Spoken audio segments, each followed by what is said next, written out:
All right, let's finish this up. So I'm on page 488, and they talk about how to convert an array to JSON and back. And the reason that JSON is important, first of all, it's an acronym. It's JavaScript Object Notation. And it's the way that much information today is stored, just so you know. So for instance, if I go out, this is the kind of thing that we do, not this semester, but in your third semester. We go out to something like, I think this is the right name. We go out to a place like, if it's right, no it's not, okay.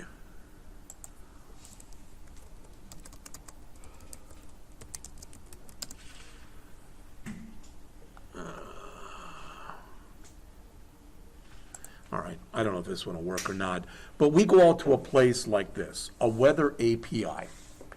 And what we do is we ask for information. In other words, you have to do the equivalent of like building a form where you ask for, or a real simple form that just has, you put in there the name of a city, maybe the name of a state, or the name of a country, or whatever.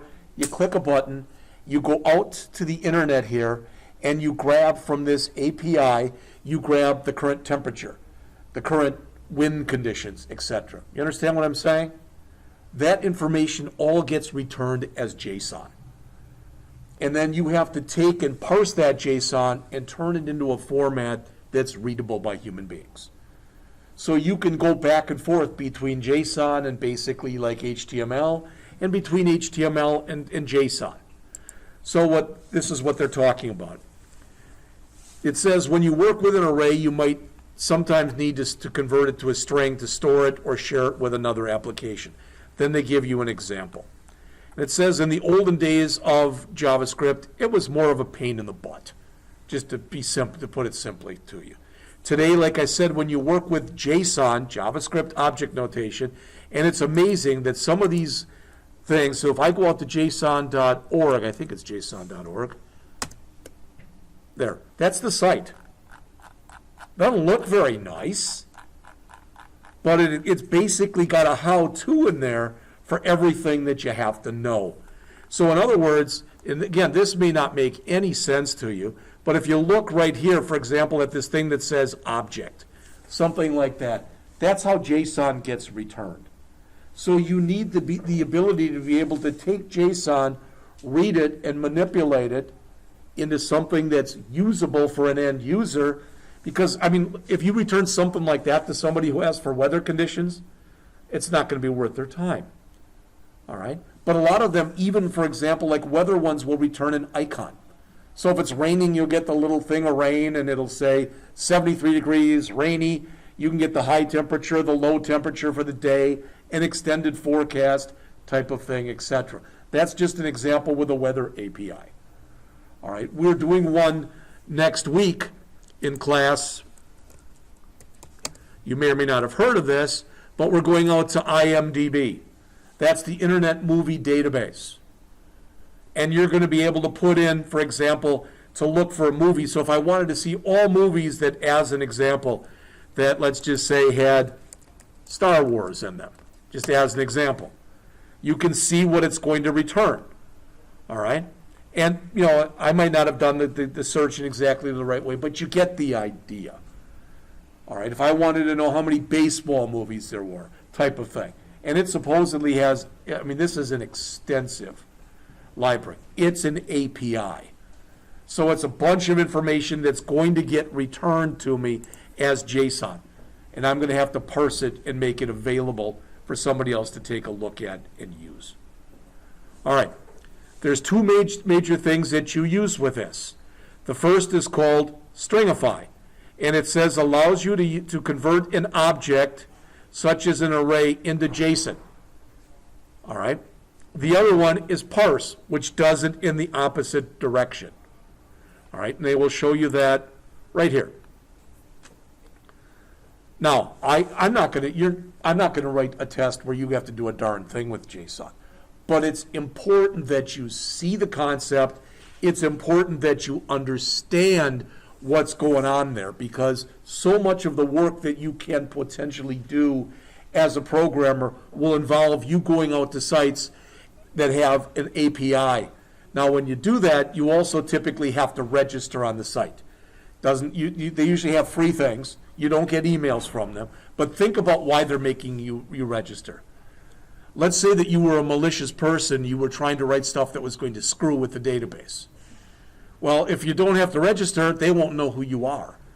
If you do have to register, they'll be able to track your IP address, and they'll be able to find out who you are. That's the main reason they do that. Now, if you do stuff like that, and you grab something from an API, let's just say I was going to create JWS, Jeff's Weather Service, all right? Then you go to it any time and put anything like that in there. Well, I wouldn't use their free tier then, because with a free tier, you only get to use so many of these a month. Now, usually it's like 100,000, up to 1 million sometimes, so that's plenty. But if I had 100,000 people looking at it a day, that wouldn't work. So I'd have to use a paid tier, all right? And we go through a lot of that stuff, like I said, in the AWD 1111 class. So as it says here, JSON is JavaScript object notation, a format used that uses text to store and transmit data. Basically, that's what it is. All right. It says when you use JSON parse, you convert a JSON string back into an object. When you use Stringify, you're going in the other direction.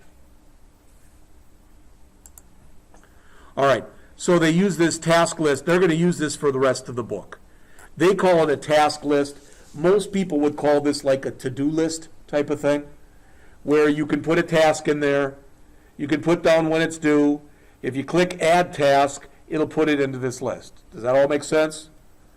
All right. Now, this isn't really probably as mainstream as a lot of these do, work with. And what I mean is, typically, you also set it up so I can click on any one of these elements here, and if I click and hit delete or I click a delete button, it'll remove it.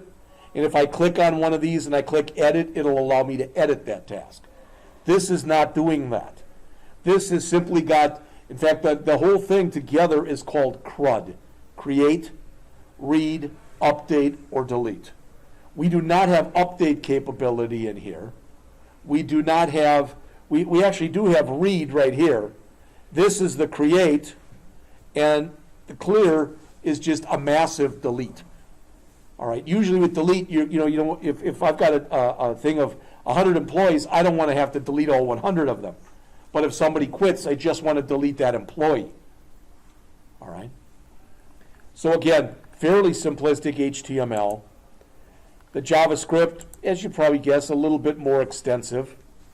All right. I wouldn't expect you to look at that and have it totally make sense to you. All right.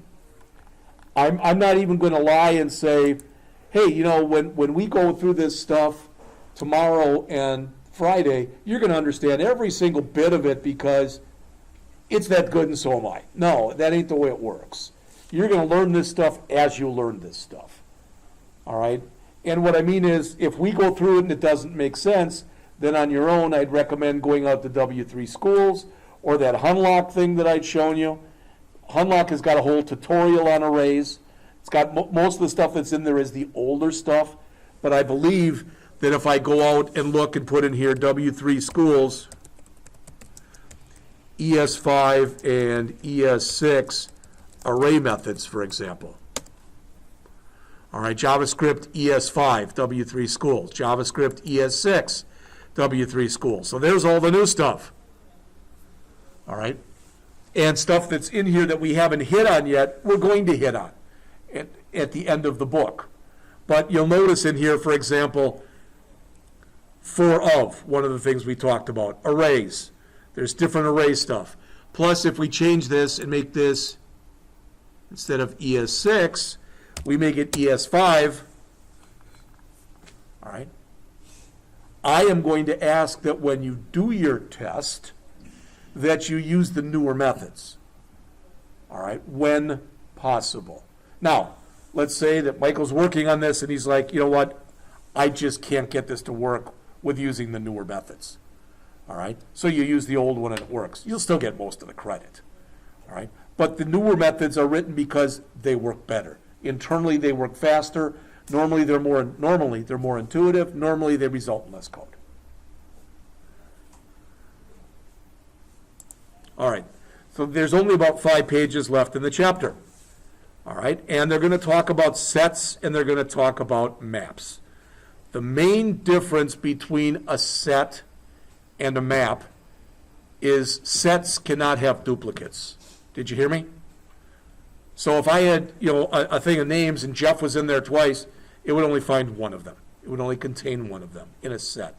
In a map, you can have things that, repeat. So, it says, so far this chapter has shown how to use the array, but the array isn't a do-all, catch-all for everybody and everything. As it says, ECMAScript in 2015 added 2 more data types that you can use to work with collections of data, the set and the map. Like an array, it says here,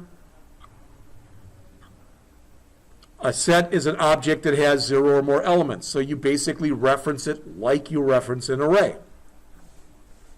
The difference, again, is that a set must have unique values. I already told you that. All right, so they're going to show you an example of using a set. All right, so this is what they show in here. There'll be nothing with sets on your test, nothing. If you can go through and understand the array methods that we'll cover in the next 2 days, you should be fairly well set for that part of the test. All right? And I'm probably going to either Sunday or Monday write your next test. So I'll be able to tell you ahead of time pretty much, what you need to really concentrate on. This is the one time where I don't know. This is the first time, like I told you, that we've spent less time on HTML and CSS and more time on JavaScript. So there is no test written for chapters 12, 13, and 15. There is no test written for 14 and 16. I'm going to write those. When I write them, so let's say I write it Sunday, I'm going to email it to Mr. G, Mr. Gudmested at St. Louis and say, hey, this is where I am, this is what I'm doing. Does this sound like something that you think would make sense? Now he might come back and go, no, that's way too hard. Then I got to scale it down. I don't have any worries of him saying, no, that's way too easy. It's just not going to happen. All right. So when you work with sets, here's some of the stuff that you can do. Add, to add stuff to a set. Delete, to delete stuff from a set. All right. And again, you might say, okay, this is all fine and dandy, but why do I want to use this? Doesn't an array do everything I want it to do? The answer is almost always yes. All right. But they've got some examples, and as it says, a set can store 0 or more elements where each element has a unique value. A set has less functionality than an array, all right, but you could easily convert a set into an array if you need to do so, and there are, again, methods to do that. Then there's a map, and it says, unlike the elements of a set where each value must be unique, the elements of a map are pairs of keys and values where each key must be unique. So if there, God forbid, were 2 Jeff Scotts, as long as we each had, let's say, a different employee number, that would be fine. And Nick here might have heard this already. You guys probably didn't, but I'll always remember this. That when I started at Rankin, the second day I was here, they made me go to the St. Louis campus and meet a bunch of different people. I had to meet the president, etc. All right. Then I noticed the next week I started getting mail that made no sense for me to get. And I was like, why am I getting all this mail? Because it was all machining stuff, and I had no interest in whatever. I was getting books, etc. Well, I'd already figured it out, but what happened was when I went to, right before the semester started, we had our in-service at St. Louis, and a guy tapped me on the back. I turned around, and he goes, Jeff Scott? And I said, yeah. And he goes, Jeff Scott, nice to meet you. He was Jeffrey R. Scott. All right. He ended up quitting a few months later because he took a job back out in the industry. But the point is, we each had different rank and ID numbers, so they could tell us apart most of the time. The problem was, it was with the mail. With people would send stuff to Jeff Scott, and sometimes I'd get his stuff, he'd get my stuff. All right?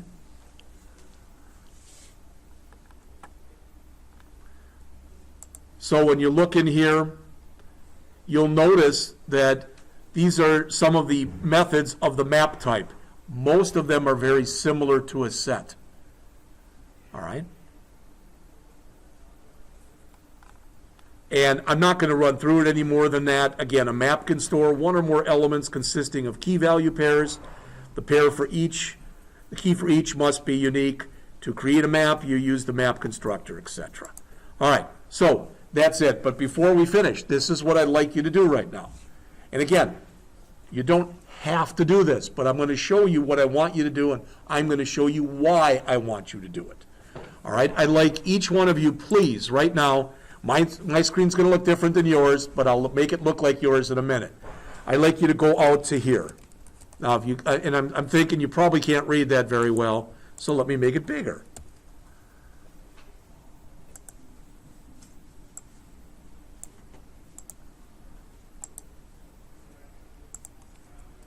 Oops, try that again. So go out to there. And you don't need the https:// Just go out to here. Just type that in, and that should get you there. It's called Scrimba.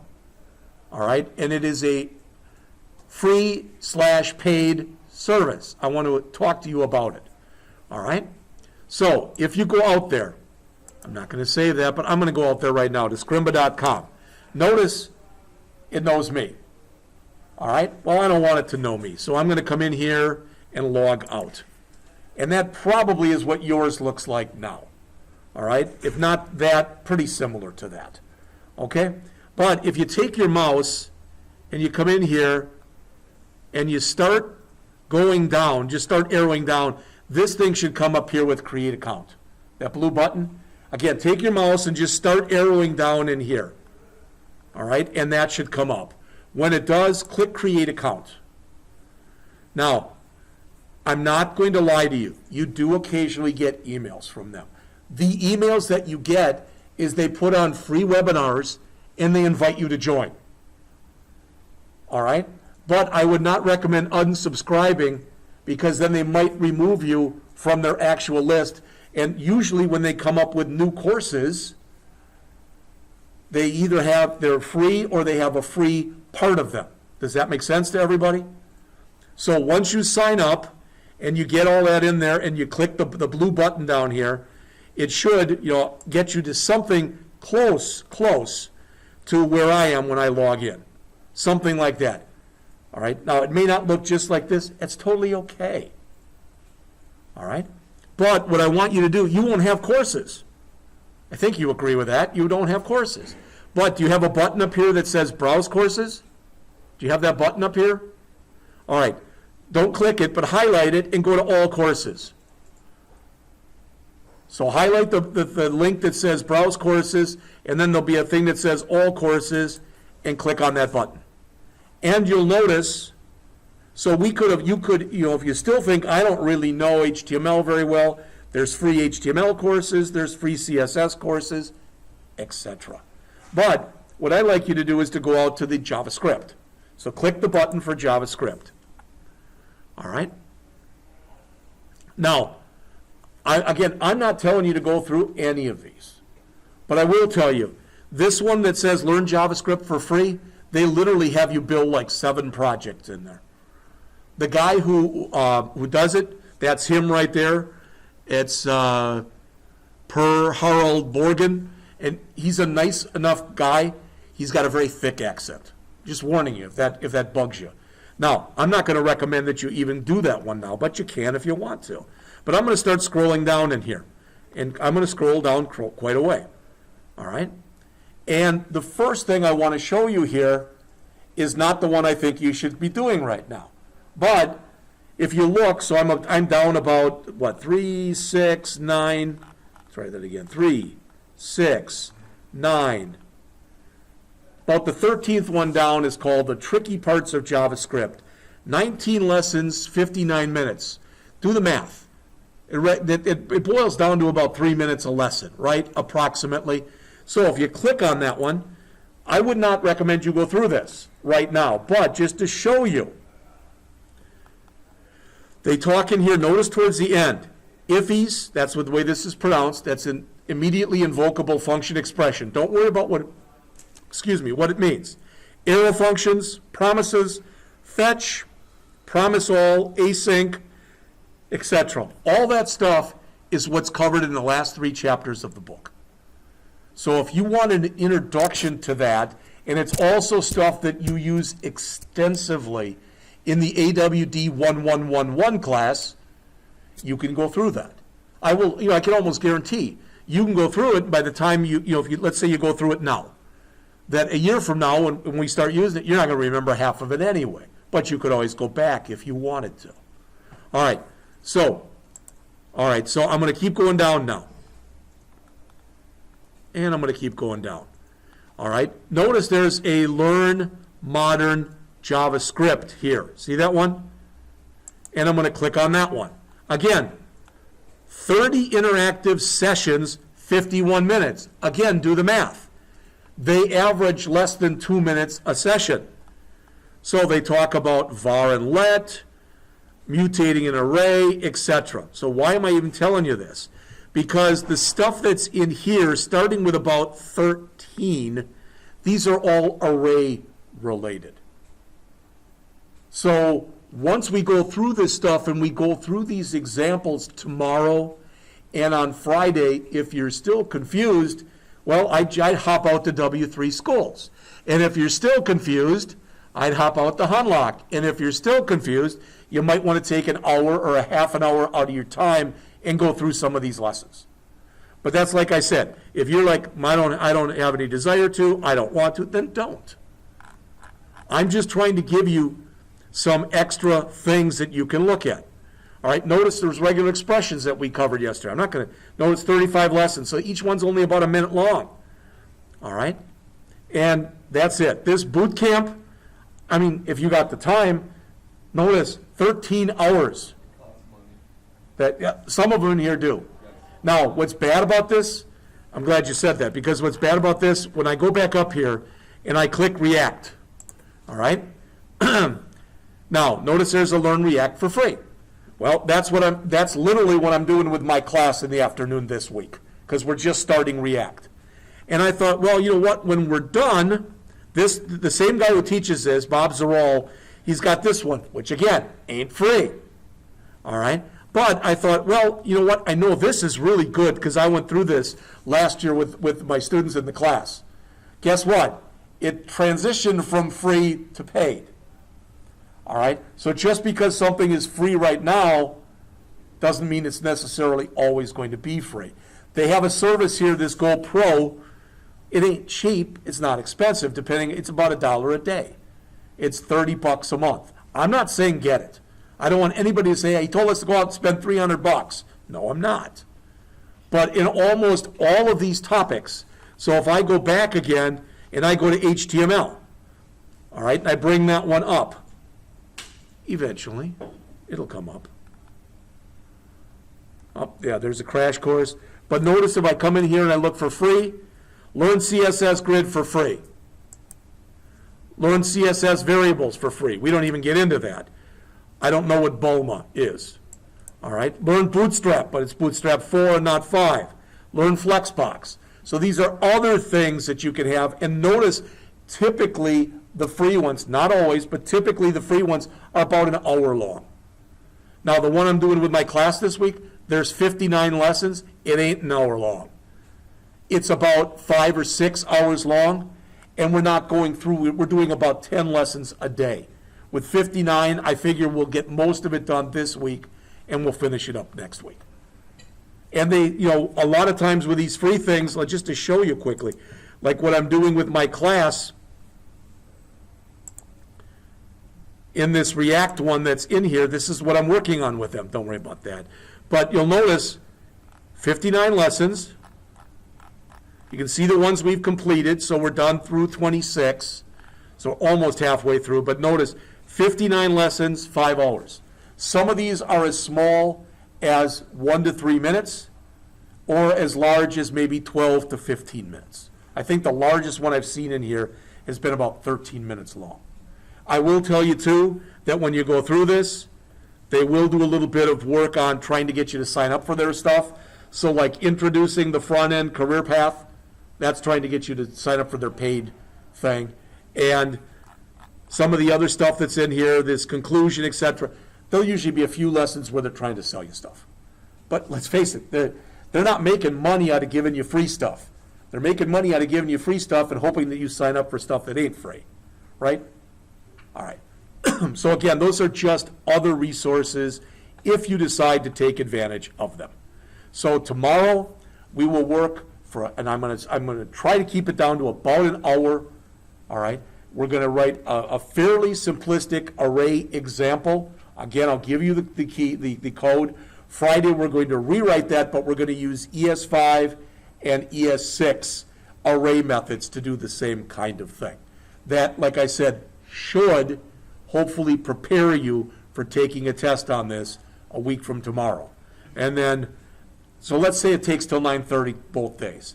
You'll have 2.5 hours both days to work on labs. You'll have all day for lab on Monday, all day for lab on Tuesday, and Wednesday. Wednesday, maybe we'll go over those, the written tests. So right before the test, we'll go through the written ones. So you make sure people, if you have any questions or whatever. Thursday will be the test. Friday will be another lab. All right, then when you come back again, which will be like the 8th or something like that, we're going to go over 14 and 16. What that means is by the time we break for Thanksgiving, when you come back, the only thing that's going to be left for us to go over after that is going to be this stuff. There'll be no tests on that stuff. There'll be no homework on that stuff. But I will go over it, and I'll spend a good hour on each one of those, just so you've got an introduction to the type of thing that you'll need to know for the AWD 1111 class that's offered in the fall semester. All right? So if there are no other questions, then the rest of the period today is lab.